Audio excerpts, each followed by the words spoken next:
Hello friends, ಈ ಹೂವು ನೋಡಿದ ತಕ್ಷಣ ನೀವು ವಾಟರ್ ಲಿಲಿ ಇರ್ಬೋದು ಅಥವಾ ಲೋಟಸ್ ಇರ್ಬೋದು ಅಂತ ನೀವು ಅಂದ್ಕೊಂಡಿರ್ಬೋದು. ಆದರೆ ಇದ್ರ ಹೆಸರು ಸಮ್ಮರ್ ಟುಲಿಪ್ ಅಥವಾ ಸಾಯಿಮ್ ಟುಲಿಪ್ ಅಂತ. ಈ ಗಿಡದ ಬೊಟ್ಯಾನಿಕಲ್ ನೇಮ್ ಕುರ್ಕುಮಾ ಆಲಿಸ್ ಮೆಟಾಫೋಲಿಯಾ ಅಂತ. ಬೇಸಿಕಲಿ ಇದು ಥೈಲ್ಯಾಂಡ್, ಕಾಂಬೋಡಿಯಾ ಮತ್ತು ಬರ್ಮಾ ಕಂಟ್ರಿಗಳಿಂದ ಬಂದಿರೋದು. ಈ ಹೂವಿನ ಹೆಸರು ಸಾಯಿಮ್ ಟುಲಿಪ್ ಅಥವಾ ಸಮ್ಮರ್ ಟುಲಿಪ್ ಅಂತ ಇದ್ರೂ ಟುಲಿಪ್ಗೂ ಇದಕ್ಕೂ ಯಾವುದೇ ರೀತಿ ಸಂಬಂಧ ಇಲ್ಲ. ಹೆಸರು ಮಾತ್ರ ಟುಲಿಪ್ ಅಂತ ಇದೆ. ಆದರೆ ಇದು ಅರಿಶಿನ ಮತ್ತು ಶುಂಠಿ ಗಿಡದ ಫ್ಯಾಮಿಲಿಗೆ ಸೇರುತ್ತೆ.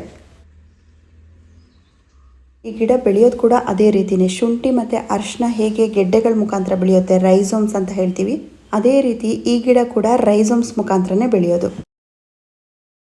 ಈ ಗಿಡನ ನಾನು ಫಸ್ಟ್ ಟೈಮ್ ತೊಗೊಂಡ್ಬಂದಿರೋದು. ಈ ಹೂವನ್ನು ನೋಡಿದ ತಕ್ಷಣ ನನಗೆ ತುಂಬ ಇಷ್ಟ ಆಯಿತು. ಈ ಗಿಡ ಬೆಳಿಲೇಬೇಕು ಅಂತ ತೊಗೊಂಡು ಬಂದೆ. ಆಮೇಲೆ ಈ ಗಿಡದ ಬಗ್ಗೆ ಇನ್ಫಾರ್ಮೇಷನ್ ನಾನು ಯೂಟ್ಯೂಬಲ್ಲಿ ಸರ್ಚ್ ಮಾಡಿದಾಗ ಗೊತ್ತಾಯಿತು ಇದು ಸಮ್ಮರ್ ಬ್ಲೂಮಿಂಗ್ ಫ್ಲವರ್ ಅಂತ.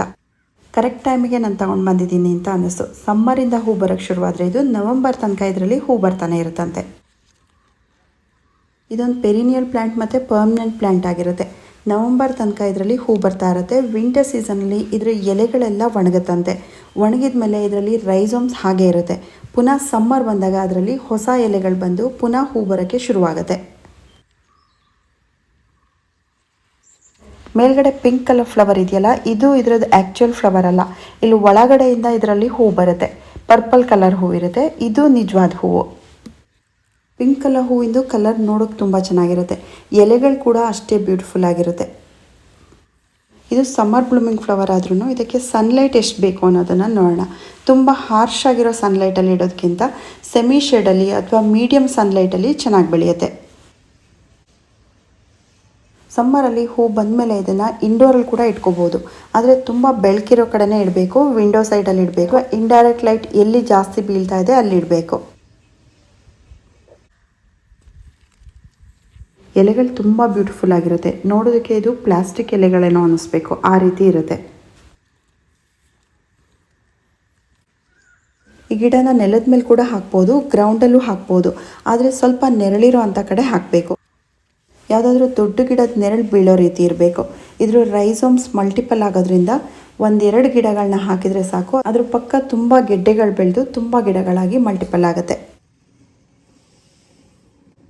ಈ ಗಿಡನ ಸಮ್ಮರ್ ಸೀಸನಲ್ಲೇ ರಿಪೋರ್ಟಿಂಗ್ ಮಾಡೋದು ಅಂತ ಕೇಳಿದ್ದೆ. ಹಾಗಾಗಿ ನಾನು ಇದನ್ನು ರಿಪೋರ್ಟಿಂಗ್ ಮಾಡ್ತಾಯಿದ್ದೀನಿ. ನಾನು ಈ ಗಿಡನ ತೊಗೊಂಡು ಬಂದು 15 ದಿನ ಆಗಿತ್ತು.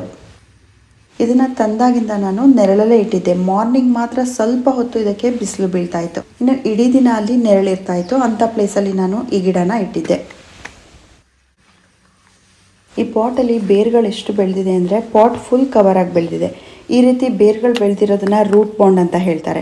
ಬೇರ್ಗಳು ಪೂರ್ತಿ ಬೆಳೆದು ಮುಂದೆ ಬೆಳೆಯೋಕ್ಕೆ ಜಾಗ ಇಲ್ದಾನೆ ತಳಭಾಗದಲ್ಲಿ ಈ ರೀತಿ ಸುತ್ತಕೊಂಡು ಬೆಳೆದಿರುತ್ತೆ. ಈ ರೀತಿ ಆದಾಗ ಇದನ್ನು ರೂಟ್ ಬಾಂಡ್ ಅಂತ ಹೇಳ್ತಾರೆ. ತುಂಬ ಉದ್ದ ಬೆಳೆದಿರೋಂಥ ಈ ಬೇರ್ಗಳನ್ನ ಹಾಗೆ ನೆಡಬಾರ್ದು, ಇದನ್ನು ಕಟ್ ಮಾಡಿಬಿಟ್ಟು ತೆಗಿಬೇಕು. ಈ ಗಿಡ ರೈಸೋಮ್ಸಿಂದ ಬೆಳೆಯೋದ್ರಿಂದ ತುಂಬ ಬೇಗ ಮಲ್ಟಿಪಲ್ ಆಗುತ್ತೆ. ಹಾಗಾಗಿ ಇದನ್ನು ನಾನು ಪೂರ್ತಿ ಡಿವೈಡ್ ಮಾಡಿಬಿಟ್ಟು ನೆಡ್ತೀನಿ. ಈ ಪಾಟ್ ಮಿಕ್ಸಲ್ಲಿ ಕೋಕೋಪಿಟ್ನ ಜಾಸ್ತಿ ಹಾಕಿದ್ದಾರೆ, ಪರ್ಲೈಟ್ ಕೂಡ ಹಾಕಿದ್ದಾರೆ. ನಾನು ನರ್ಸರಿಯಿಂದ ಯಾವುದೇ ಗಿಡ ತೊಗೊಂಡು ಬಂದಾಗ ಅವ್ರದ್ದು ಪಾಟ್ ಮಿಕ್ಸ್ ಯಾವ ರೀತಿ ಇರುತ್ತೆ ಅಂತ ಚೆಕ್ ಮಾಡ್ಕೊಳ್ತೀನಿ. ಹೊರಗಡೆಯಿಂದ ಬಂದಿರೋವಂಥ ಗಿಡಗಳು, ಪೂನಾ ನರ್ಸರಿಯಿಂದ ಬಂದಿರೋವಂಥ ಗಿಡಗಳು ಹೆಚ್ಚಾಗಿ ತುಂಬ ಗಟ್ಟಿ ಮಣ್ಣಲ್ಲೇ ಬೆಳೆದಿರ್ತಾರೆ. ಇಲ್ಲಿನ ಲೋಕಲ್ ನರ್ಸರಿಗಳಲ್ಲಿ ಅವರೇ ಪ್ರೊಪಗೇಷನ್ ಮಾಡಿದಾಗ ಹೆಚ್ಚಾಗಿ ಬರೀ ಕೋಕೋಪಿಟ್ಗಳಲ್ಲೇ ಜಾಸ್ತಿ ಬೆಳೆದಿರ್ತಾರೆ. ನಾನಿಲ್ಲಿ ಇದರ ರೈಸೋಮ್ಸ್ ಯಾವ ರೀತಿ ಇರುತ್ತೆ ಅಂತ ನಿಮ್ಗೆ ತೋರಿಸ್ಬೇಕಲ್ವ, ಹಾಗಾಗಿ ನಾನು ಪೂರ್ತಿ ಕೋಕೋಪಿಟ್ನ ಓಪನ್ ಮಾಡಿ ತೋರಿಸ್ತಾ ಇದ್ದೀನಿ. ಇದರ ರೈಸೋಮ್ಸ್ ಉದ್ದ ಇದೆ. ಸ್ಪೈಡರ್ ಪ್ಲ್ಯಾಂಟಲ್ಲಿ ಯಾವ ರೀತಿ ಇರುತ್ತೆ ಅದೇ ರೀತಿ ಇದೆ ಅಂತ ಅನ್ನಿಸ್ತಾ ಇದೆ ನನಗೆ.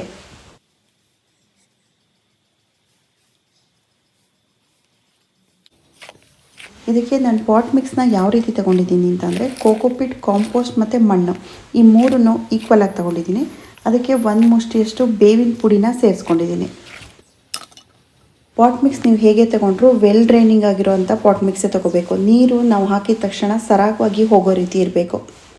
ಪಾಟ್ ಮಿಕ್ಸ್ ತುಂಬ ಗಟ್ಟಿ ಆಗಬಾರ್ದು, ಸಾಫ್ಟಾಗೇ ಇರಬೇಕು. ಸ್ವಲ್ಪ ದಿನ ಆದಮೇಲೆ ಪಾಟ್ ಮಿಕ್ಸ್ ಗಟ್ಟಿ ಆಗಬಾರ್ದು, ಸಾಫ್ಟಾಗೇ ಇರಬೇಕು. ಆ ರೀತಿ ಪಾಟ್ ಮಿಕ್ಸ್ ತೊಗೋಬೇಕು.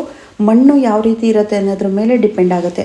ತುಂಬ ಗಟ್ಟಿ ಮಣ್ಣಿದ್ದಾಗ ತುಂಬ ಬೇಗ ಪಾಟ್ ಮಿಕ್ಸ್ ಗಟ್ಟಿ ಆಗುತ್ತೆ.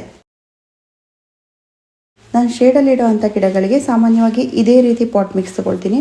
ಆ ಗಿಡಗಳಿಗೆ ಕೂಡ ಇದು ಅಡ್ಜಸ್ಟ್ ಆಗಿದೆ. ಹಾಗಾಗಿ ನಾನು ಇದೇ ಪ್ರಮಾಣದಲ್ಲಿ ತಗೊಳ್ತೀನಿ. ಈ ಗಿಡ ಜಿಂಜರ್ ಮತ್ತು ಅರಿಶಿಣದ ಫ್ಯಾಮಿಲಿಗೆ ಸೇರೋದ್ರಿಂದ ಇದರಲ್ಲಿ ಕೂಡ ಮೆಡಿಸಿನಲ್ ಪ್ರಾಪರ್ಟೀಸ್ ಇದೆಯಂತೆ. ರೀಪಾಟಿಂಗ್ ಆದಮೇಲೆ ಈ ಗಿಡಗಳನ್ನ ಒಂದು ವಾರ ನೆರಳಲ್ಲೇ ಇಡಬೇಕು. ಆದರೆ ಇವಾಗ ತುಂಬ ಹೀಟ್ ಜಾಸ್ತಿ ಇರೋದ್ರಿಂದ ಒಂದು 10 ದಿನವೇ ನಾನು ಇದನ್ನು ನೆರಳಲ್ಲಿಡ್ತೀನಿ. ಆಮೇಲೆ ಈ ಗಿಡಗಳನ್ನ ನಾನು ಸೆಮಿ ಶೇಡಿಗೆ ತೆಗೆದಿಡ್ತೀನಿ.